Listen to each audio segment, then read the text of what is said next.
And welcome to the Dr. Bob Show. Do you ache all over? Do you have spots where you just ache and you can't get the aching to go away and nobody can find the cause and you just ache? You're tired, you can't sleep because of the pain, so you've got sleep disturbance, you've got headaches. Some people say, you're not really having all those aches. We'll be spending most of this show talking about a condition called fibromyalgia. And fibromyalgia is one of the most difficult problems a patient can have. We're going to be learning symptoms and newer treatment in fibromyalgia. My guest is Dr. Kim Leaird. Dr. Leaird is a board-certified rheumatologist, and she'll be answering our questions. Hello, I'm Dr. Robert Overholt. I'll be your host for the next 30 minutes on the Dr. Bob Show.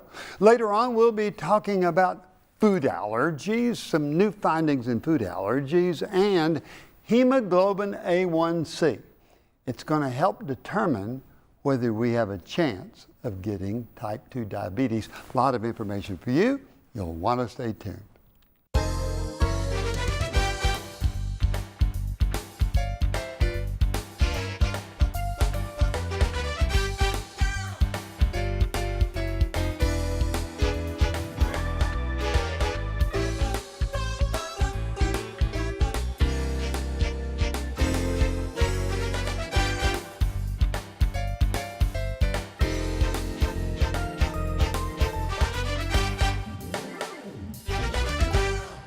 We're talking with Dr. Kim Leaird, board-certified rheumatologist, and we're talking about fibromyalgia. Kim Leaird, welcome to the Dr. Bob Show. Thank you. So what is fibromyalgia? Generally, it's a diffuse pain condition. Patients have muscle pain, sometimes joint pain. They have a lot of chronic fatigue. They typically don't sleep well. And it can present in many ways, but they can have multiple other symptoms as well. But that's the hallmark. They feel poorly, they're sleeping poorly, and they're aching a lot.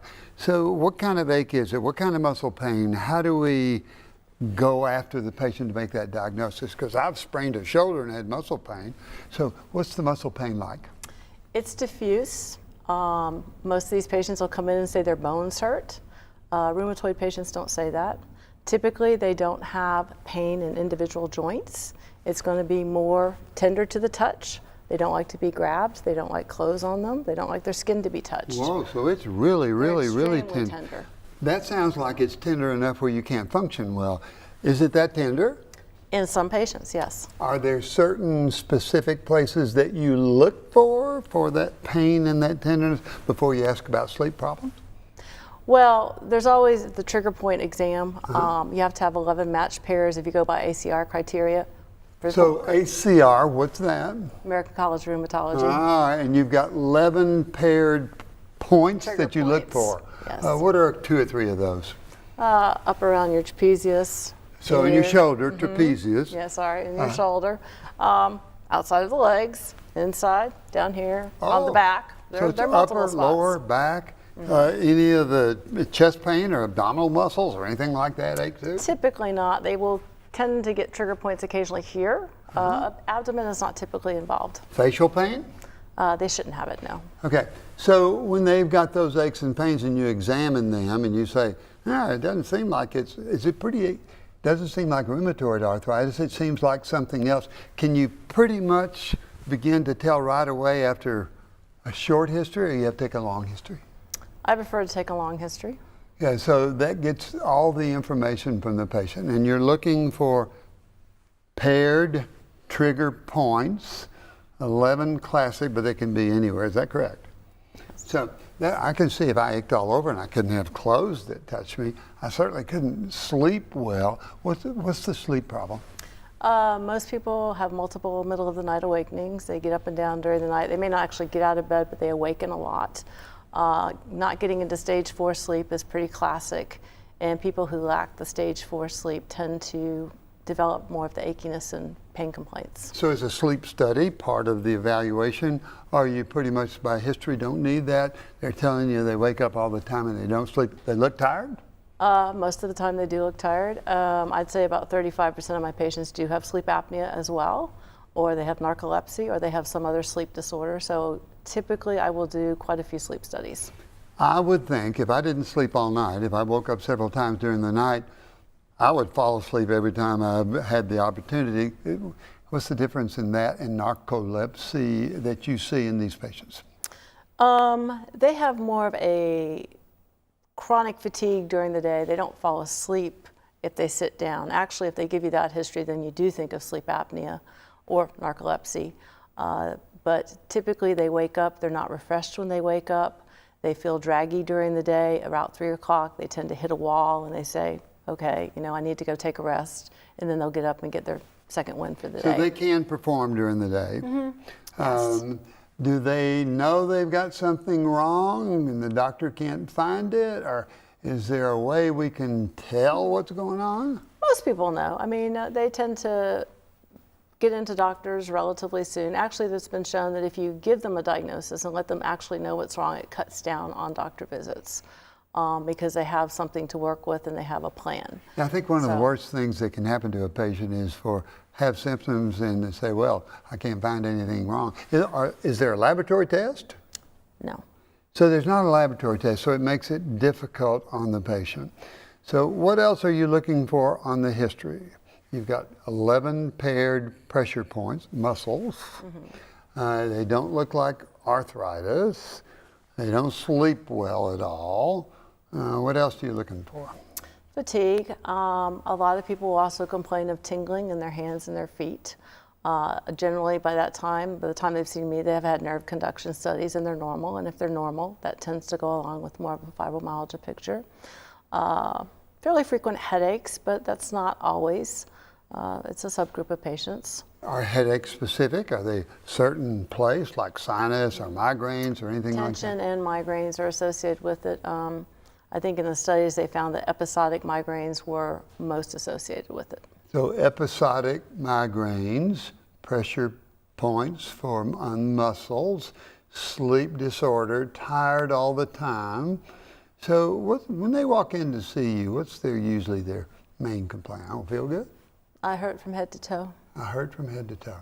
Mm-hmm. Is that a pretty classic way of saying, uh-oh, I wonder if they've got this, or this?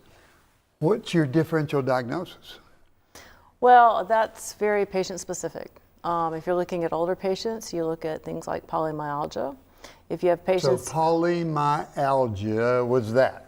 Polymyalgia is achiness and stiffness in your proximal muscle groups, upper arms, upper legs, difficulty getting up and down, raising your arms overhead, typically in people over 50, and specifically more so even people over 60. And that responds very well to a low dose of steroids for generally a fairly short period of time. So those patients need to be distinguished from the fibromyalgia patients. So you rule them out, and there are blood tests for muscle breakdown, SED rate, that's what I remember from medical school. SED rates and PMR, but 25% of the patients have a normal SED rate, so that's not a given, but it helps. So you rule out polymyalgia. What else do you rule out? You look for any underlying positive autoimmune tests. A certain percentage of patients who are diagnosed with fibromyalgia will eventually evolve into an autoimmune process. Now, autoimmune, that would be, As I think in of lupus or rheumatoid, something like that. So if they have a high titer ANA or they have a very high titer rheumatoid factor, even though they may not have active inflammation when I initially see them, sometimes the achiness and fatigue is the prodrome to those illnesses. Must be very difficult on the patient, Kim. Well, it is. You know, because they ache all over, they don't feel good, and everybody else says, I can't find it on laboratory work.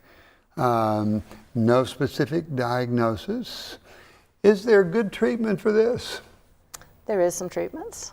And that's what we're going to talk about when we come back. What are the good treatments? What are the new treatments? You're going to be shocked at what's available for these patients. It's sometimes wander around saying there's nothing I can do for myself. Stay tuned. We're talking with Dr. Kim Leaird, board-certified rheumatologist. We're talking about fibromyalgia, a condition where people have 11 paired points where they're tender, but they may ache all over. You have to rule out certain things. They have sleep problems. They don't sleep well. They're tired all the time. They have fatigue. They have headaches. But there is treatment, and we're going to be talking about. Is that a pretty good summary? That's a pretty good summary, yes. For a rookie. So with that in mind, what is the treatment for fibromyalgia? Well, the treatment's kind of evolved over time. In recent years, functional MRIs have shown that the nerve pathways of fibromyalgia patients light up quite differently. So the functional MRI can light up nerve pathways? Yes, and it's done in studies. We don't do this out in the real world, but in the studies they do light up differently, and what that's telling us is that the neurohormones in these patients are different. Their nerve pathways seem to be oversensitive, so that makes them more sensitive to pain and to sensations that normally you wouldn't sense as pain. So it's like somebody that would have sounds hurt their ears, like hyperacoustics. Not with exactly. Not with this. They're hypersensitive. It's like their nerves are sending off too many signals, and they're just too much stimuli. So there's something we can work at toward treatment of that. So what do we do from there? If it fires off too much, what do we do? Well, altering the neurohormones around those nerves seem to be the most effective. So there's newer medications like Cymbalta and Savella, which are antidepressants, but they also help significantly with pain, and sometimes we use them just for pain control in patients who aren't depressed. So in people that will use Cymbalta or Savella, there was one other you mentioned, do they say, they look it up on the internet and say, oh, you're giving me an antidepressant, I'm not depressed? I actually tell them ahead of time that it's an antidepressant and that we're using it for pain. And I explain to them it increases their norepi and their serotonin levels, and particularly with those two drugs, it does tend to lower pain. I'll have patients come in and say, my pain's 50% better. That must be like a gift. They must say, oh, I never believed I could feel if they're 50% better. What do they tell you if you put them on a medicine and they say, I'm 50% better? Well, describe what they will mean by that. They have less pain during the day. They're more functional. Usually they have less fatigue. But again, we usually attack it from multiple directions. So we're trying to improve their sleep. If they need a sleep study, I send them for that. If they don't. Does that help them sometimes? It does help their rest, yes. The patients who will use the CPAP, that's a big issue with the sleep studies, and people have sleep apnea. Only about 50% of my patients actually use the mask. But the ones who do, I do think it helps with their fatigue. If they sleep better, they feel better. So and that's a big problem we mentioned, is they don't sleep well. They don't sleep well. So you get a sleep study. Yes, and the medications I tend to use to try to help normalize their sleep would be some of the older drugs, actually, the tricyclics, amitriptyline or Flexeril. It tends to help get them to sleep through the night so they wake up feeling more rested. Without a sleeping pill, it's a medicine that decreases the firing of the neurons. I'm not so sure the tricyclics do that as much, but amitriptyline does tend to decrease pain, and it works the neuropathic pain as well, so it may work along those same lines in those patients. But both of them help normalize the sleep. Do they make, and since they're antidepressants, they make people feel better, or it just is helping toward the aches? Well, Flexeril is a muscle relaxer. Amitriptyline I use in very low doses, so typically the antidepressant effects are not seen in the patients, although some patients do feel better mood-wise just on that. So you try one thing, if that doesn't work, you've got some other things that you can use. What about lifestyle changes? How about activity? Can these people, if they ache all over, can they really walk or run or swim? What do you have them do? If they can get into a water therapy program, that is the most effective therapy, I think, warm water therapy. Even if they're just walking in the water, they'll feel better. But they have to increase their activity gradually. They can't go from 0 to 60 because then they'll feel terrible, they'll quit, and they won't do anything else. So even if they're doing steps, I say add 100 steps a week. Everybody likes their Fitbits now, and their smartphones are all counting their steps, so that makes it easy for that. But they have to work up slowly because initially they will have more pain. Aerobic exercise, low impact aerobic exercise tends to be the most effective. I do have a subgroup of patients that like the weightlifting. If they stay in the gym and they do weightlifting, they feel better. That's a minority. But the swimming therapy, I think, is by far the most effective. Are they afraid to start? I ache all over. I can't get out of bed. I ache so much I can't go out and walk. What do you say? You encourage them? You've got to do it? I do, but that's on an extreme end of fibromyalgia. Most people, I don't think, realize most fibromyalgia patients are fairly functional. They get up, they go to work, they take care of their kids. they learn to deal with the pain. When you get to the patients who really can't do anything, there's a lot of emotional issues going on generally as well, and depression. And I think that's a separate issue. Those patients tend to be sicker. Women, in my estimation, frequently learn to hide complaints, such as aching all over and not feeling good. And you're telling me there are a lot of people out there that should be seeking help because of they ache all over and they're just not willing to complain? Or are they willing to complain? Well, a lot of patients I see will come in and say, well, I've been aching for 10 years. It's just gotten worse now. And the ibuprofen's not working anymore. So is there anything else? So when they say the normal pain relievers are not working, how do you go? There's no laboratory test, so that's when you start ruling out things, and you tell them that there are medicines. You give them encouragement. Tell them to be active. You like warm water. Why warm water? What is there a reason? They hate cold water. Fibromyalgia patients, if they swim in the pools where the kids do swim team, they hate it. So does jacuzzi help? That's the only warm water thing. They love jacuzzis. Actually, therapy centers have warm water pools for therapy. And usually once you've done their therapy, you're usually allowed to continue going there, just paying a price after you finish the physical therapy in the warm water pools. So warm water pool is in a physical therapy setting rather than a YMCA? Yes, or the Wellness Center out in Alcoa has a warm water pool. So they do. Wellness Center out in Alcoa in Knoxville has that. So that must be a delight for people to be able to join that and get the warm water therapy. Yes. How long can we get rid of fibromyalgia? I doubt it. So it's probably something that's a diagnosis that right now we don't have a cure. Is there something new in the future? You think it's a possibility, changing some of the genomes that we have, altering our body's They're makeup? actually looking at studies like that. So I think, if you have more targeted therapy down the road, right now we don't. I mean, the other medicines that we haven't mentioned are Lyrica, Gabapentin. We're not exactly sure why those work. But there's a subgroup of patients that those work extremely well in. So I look on television, it says Lyrica calms down some of those hyperactive. So which you like best, Gabapentin, Lyrica? Everybody's different. Everybody's different.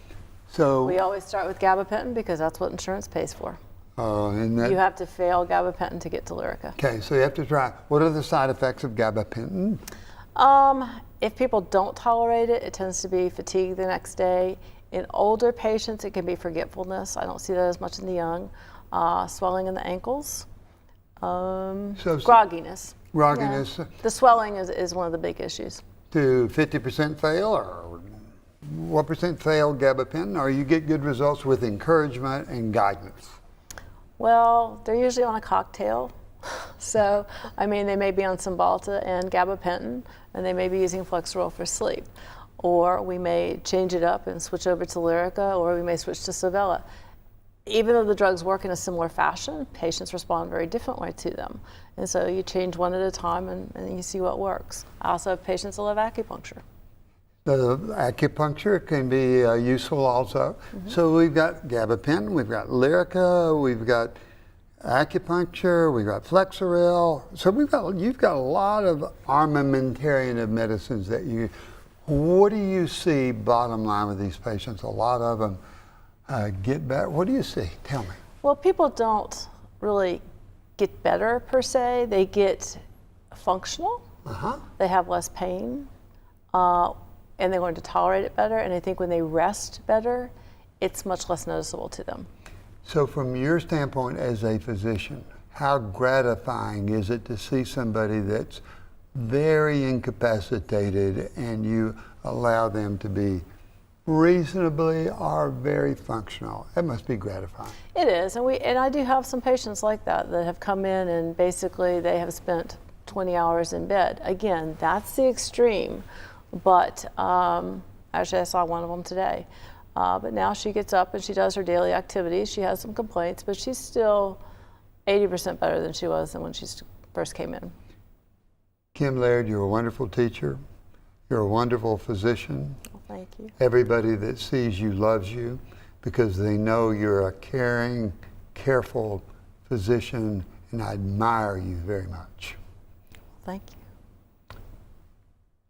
If you've got fibromyalgia, know that there's treatment available for you. Know that even though there's not a lab test, there's an armamentarium of medications that can help you be functional and improve. Wasn't that great? Now you're going to want to stay tuned. We're going to be talking about food allergies. There's some new findings in food allergies. Can we desensitize people? And also hemoglobin A1C. New findings show that it may be very instrumental in determining whether or not you're going to get diabetes. A lot of information for you.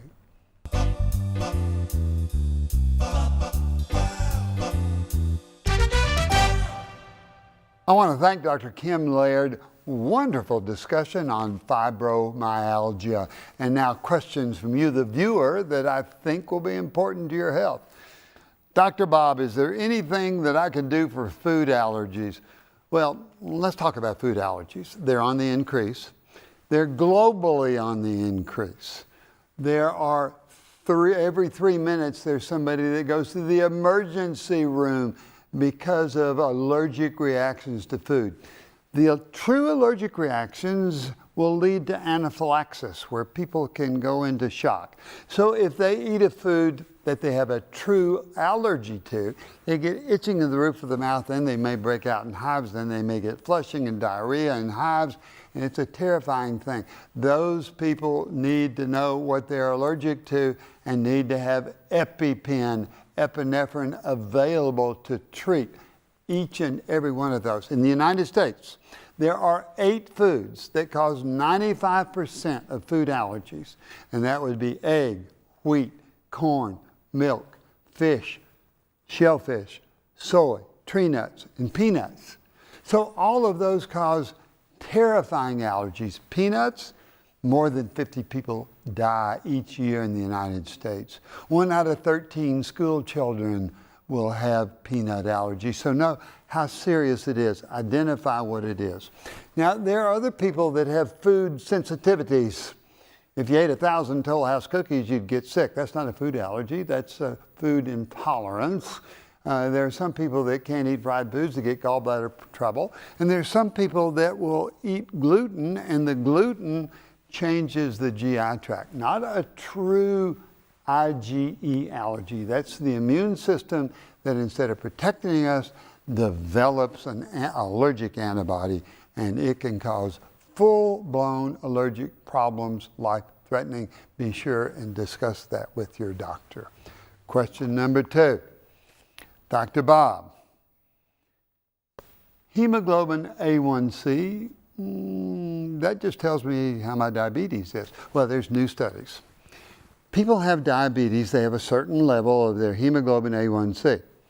But in the pre-diabetes blood work, it would be 100 milligrams to 126. They would have a borderline hemoglobin A1C.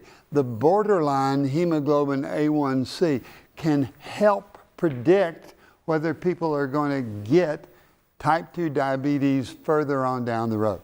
So why is that important? Well, type 2 diabetes, type 1 diabetes causes blood vessel problems. Leading cause of blindness. The blood vessels become abnormal, and it makes it where we can become blind. It causes peripheral neuropathy, so the blood to the extremities becomes abnormal when we have diabetes. So it's very, very, very important to know. Leading cause of amputation, leading cause of chronic kidney failure. So knowing if you're going to get diabetes is so important. It's just not, how's my blood sugar and what's going on. What's in the future? Well, I think we're going to be able to learn with genetics how to better identify people that are going to develop diabetes even at an earlier age. So keep looking for information on your apps, on your cell phone, on your television, where we can guide you toward understanding when and if you're going to get diabetes. Therefore, you won't get the complications. Therefore, you won't end up being one of the people that has to undergo the ravages of diabetes. That's all the time that we have for this show. Remember, the 4 things that we like. Number 1 is exercise. It'll help fibromyalgia. It'll help prevent diabetes. It'll make you feel better. It'll lower your blood pressure. It'll help you lose weight. We lose sodium. And so it almost is the best thing we can do of any kind is regular exercise. How much? How often? Well, 30 to 45 minutes, 5, 6, 7 days a week. Eat properly. We're learning more and more about eating properly. And so we say start the day off with a breakfast of fruit and fiber. It may be protein now, and it may be that we keep eating small amounts during the day, or we look at our plates and we cut down on portions. We are learning more and more. Get 7.5 hours of sleep. If you're not sleeping well, talk it over with your doctor. Be sure that you get that sleep. Be sure you know your medicines. Be sure that aches and pains are not keeping you from sleeping. Know that you can sleep well. And most of all, what is it we like on that Dr. Bob Show? It's that laughter in your life. The more you giggle, the better you're going to be. You're going to feel better. The people around you are going to feel better. And you will be healthier.